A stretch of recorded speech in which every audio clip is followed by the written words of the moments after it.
எல்லோரும் நம்மளுக்கு பிடிச்ச பாட்டை ரிங்டோனாக வைப்போம். அப்படி ரிங்டோனாக வைக்கிறதுக்கு அந்த சாங்கில் வர லைன்ஸை மட்டும் ரிங்டோனாக வைக்கிறதுக்கு கணக்கு ஆப்ஸை யூஸ் பண்ணி அந்த MP3 ஃபைலை எடிட் பண்ணி ரிங்டோனாக வைப்போம்.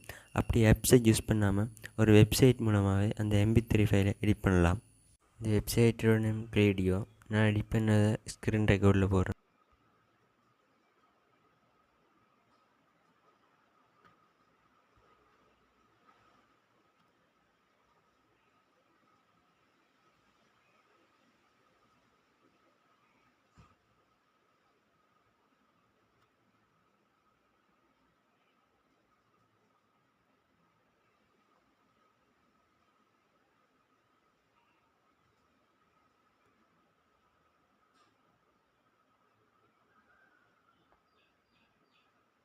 இது மாதிரி இன்னும் நிறைய விஷயம் தெரிஞ்சுக்கணுன்னா மறக்காமல் ஈழத்தமிழ் டெக் சேனலை சப்ஸ்கிரைப் பண்ணுங்கள்.